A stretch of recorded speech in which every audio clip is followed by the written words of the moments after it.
Днес изпитвам страшна нужда да търся и възнаграждавам доброто у хората. И естествено ще раздавам много пари. Това е 15-ти епизод на най-щедрата поредица Рая на осмиците. Здравей, аз съм Рая. Имам една страхотна оферта. 50 лева на момента ти давам на теб или идваш с мен и там на бабата, която продава вода, даваме 100. 50 за теб или 100 за нея. Искаш ли? Дайте 100. Елате да видите какво ще се случи сега. Добър ден! Аз съм Рая. Тонка, най-хубавото име. Баба ми се казваше Тонка също. Са 93 навършили. От 30 години.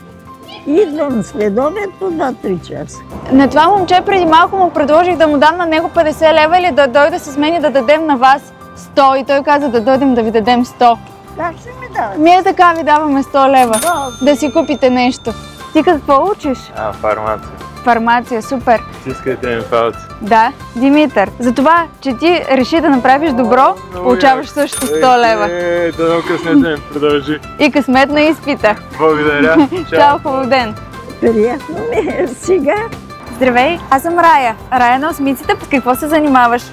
Пея и Пееш. имам нов сингъл, Lies. Супер, изпей ни малко нещо от него. Oh, you told me lies, lies, lies, lies. О, браво! Много си готин, аз ти пожелавам Благодаря. успех.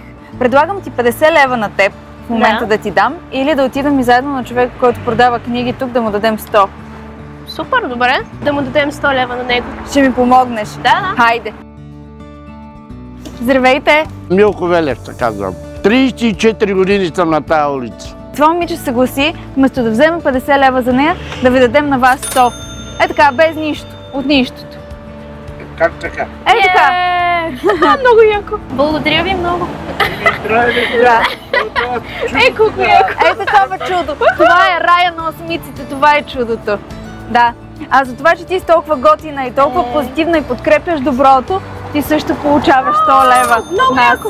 Много благодаря. Да. Айде, заповядай. Ти си страхотна. Аз наистина ти пожелавам много Благодаря ви успех. Радвам се, че се И аз запознахме. много. Имате 200 лева вече. Много яко. Ние помогнахме там и на Тонка. Затваряй всичко. Хайде. Давай да почиваш. Затваряй всичко, прибирай книгите. Да работи, децата трябва да четат. Да. Не съм очаквал това нещо. Изненадан съм. Здравейте, аз съм Рая от 4 осмици БГ, Рая на осмиците. Евелин. С какво се занимавате, Евелин? Учителка съм. По? Начален учител. Начало.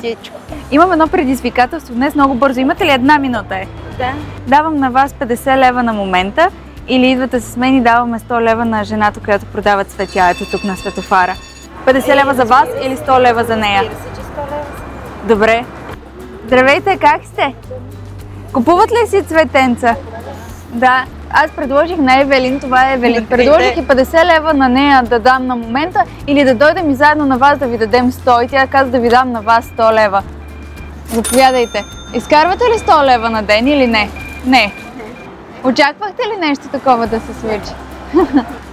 Евелин, за това, че подкрепяш доброто, твоята награда също е 100 лева. Как ще ги взема? Заповядай 100 лева, ти какво ще направиш с тях си е твоя работа, може да почерпиш близък. Естествено, че можеш да ги вземеш. Можем ли да ги дадем? Ако желаеш, може да ги дадеш. Ако искаш, може да ги дадеш 50, както пожелаеш. Заповядайте, обаче аз искам и цвете. Може ли да си взема? Заповядайте. Живи и здрави! Евелин, страхотна си. Благодаря много. Надявам се да има повече хора като теб. Благодаря и аз благодаря, че правите тези добри дела. До тук раздадохме 600 лева.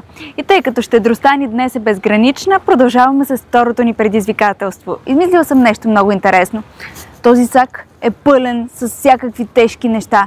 Да видим дали някой ще ми помогне.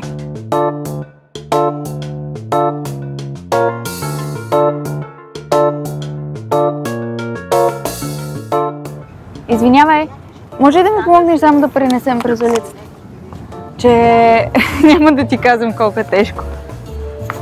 О, мерси много. Спаси ме. Никой тук не иска да помага. Само секунда. Аз съм Рая от Рая на осмиците. Това беше скрита камера току-що. За това, че ми помогна, за това, че помагаш и правиш добро, ще те възнаградим.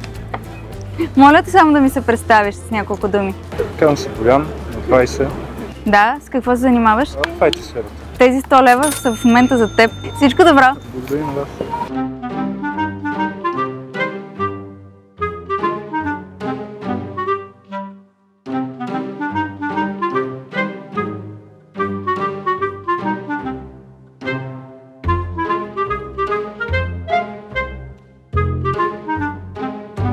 Е, там до някоя пейка, ако може. О, супер. А с колелото ще може ли? Добре. Да, само се дръж колата. Да. Носиш камера. Да. Камъни. Сериозно.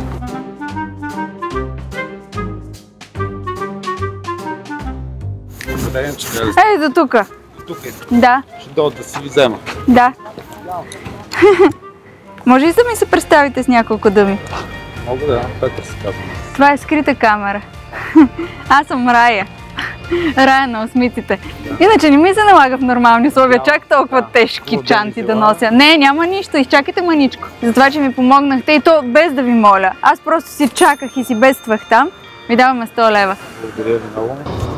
Извинявайте, ли си Рая от осмиците? Аз съм, да. Може едно предизвикателство да ми даде? Здрасти, аз съм Едуардо, приятно. Едуардо. Едуардо, да. Ти имаш ли регистрация на 4 осмици БГ? Да, имам.